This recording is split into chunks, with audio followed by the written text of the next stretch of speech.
Adam Kaplan is with us every week on Coast to Coast. He is our SportsGrid NFL insider. And just, Adam, when you think you're about to hit that lull period where there's not going to be as much news in the NFL until training camp, a pretty significant piece of news story potentially that came out today, and we'll start there. Good to see you. Hope the weekend was good.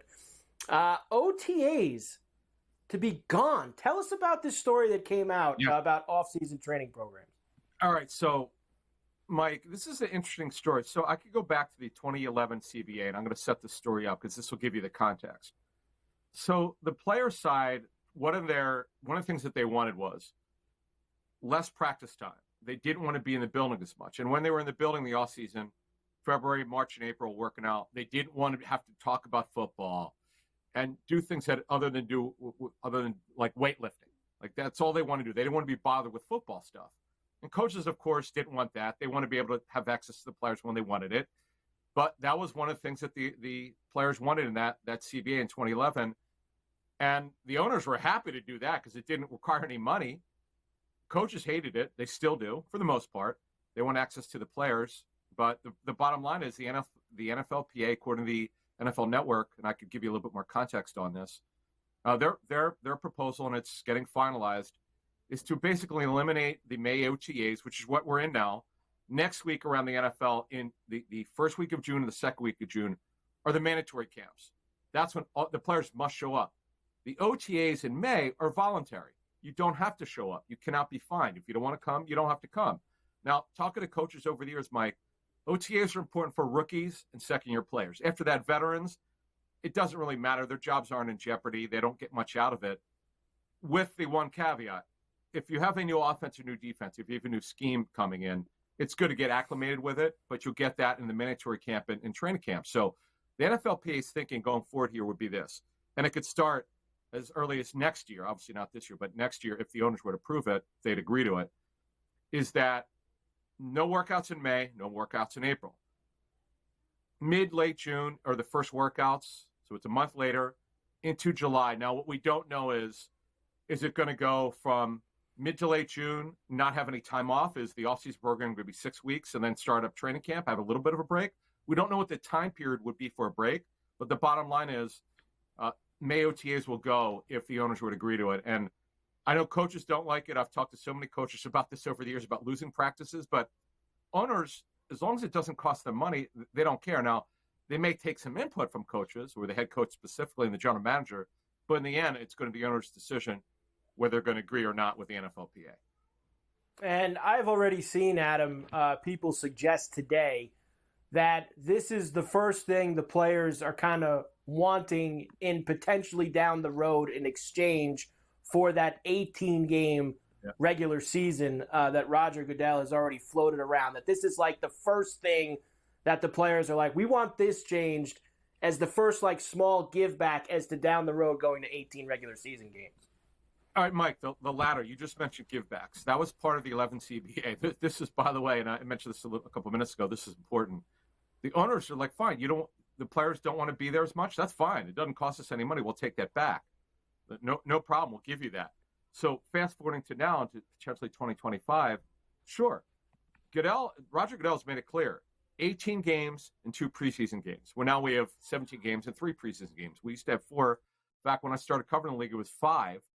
Back in the 70s, it was 6. So, yeah, they're happy to shrink that. But and remember, Mike, the NFLPA said no way will they agree to a 17-game season. Over a series of months and years, they agreed to it. So someday we're going to get an 18-game season. It's inevitable. It's going to happen. But you nailed it on the give back.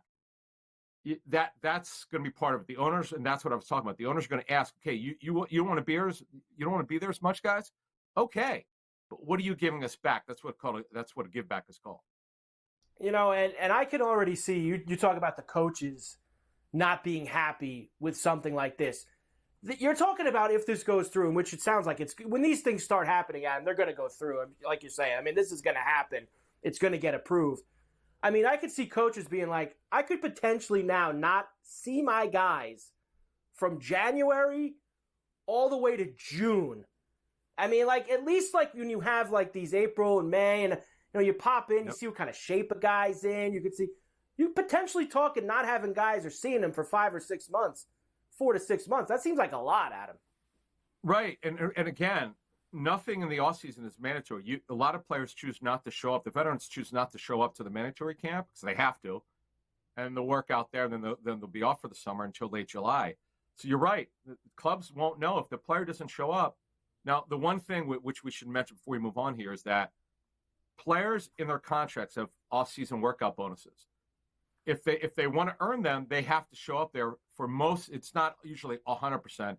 It's usually 90%, 80% of the off-season practices. Some are mandated, all of them, but it's rare to have all of the off-season practices to earn $750,000, $1 million, $1.5 million, something like that. But the bottom line is, it's a factor. I get it. This is the off-season. A lot doesn't go on, but this is a big deal. Coaches, and the other thing for coaches is when they're a new staff, and you just mentioned this, if they don't get these guys in front of them, they don't know them. They don't know them, and they can't. There's some specifics in the CBA. You can't really talk football until after the draft. Is when guys could work out. There's certain specifics you have to adhere to, but you really can't coach them until the OTAs start. And if those go by, you're gonna have to wait till June. We are exactly, Adam, I believe I saw this today, 100 days to kickoff opening night, Chiefs and the Ravens at Arrowhead. Yep. And we, of course, have some lines for week number 1. I like that. We get into double digits now. We're out of the triple digits starting tomorrow, 99 days. We're almost there. Yeah, this is the first time on Coast to Coast that we've talked about them. And what I said to Scott was let's look at the best games, and that's what we're going to do here. So, look, the Ravens-Chiefs, it's, of course, the Super Bowl winner hosts. Now, last year, they lost that game because Kelsey didn't play, Chris Jones didn't play. The Lions give them credit. They were able to win on the road. It's still tough to win in Arrowhead. But the Chiefs are 2.5 and 46.5. And one thing that I've noticed in these opening lines is the totals are high.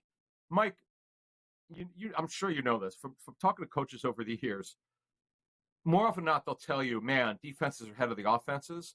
The Ravens now with Derrick Henry, they're going to be super run-based. Like if you thought they were before, now you stick Derrick Henry in there. I'm a little bit surprised at 46.5 is the total. 2.5 makes sense to me. I think it's a fairly even game. Ravens are right there. They're one of the elite teams in the National Football League. You're absolutely right. That was one of the totals that did jump out to me because sometimes we do, and here's the other one, that Packer-Eagle game. These international games in general, Adam, are usually played at a much slower pace, I feel like. You watch these London games the last few years, there's not a lot of overs. The Germany games, I don't see it being any different because they're going south instead of going east. I mean, I think it's going to be the same deal. Yeah, in Brazil, and I know this is a home game technically for the Eagles. That's the Friday night game, which is fascinating to me. That game opened. Now, remember these games, the specifically the Eagles-Packers game. What that game was announced before the full schedule came out. So that line, depending on which book you looked at, it was as high as 4. The Eagles were a favorite. Now it's down to 1.5. The Packers, to me, are the public team. Last year was the Lions. We saw what happened with that. That one was right. The Packers are a public team to me. Their fans travel well. The Eagles fans travel well. The Eagles are only 1.5 and 48.5. Mike, that is a big total to me. I agree with you. That seems under to me, to be honest with you.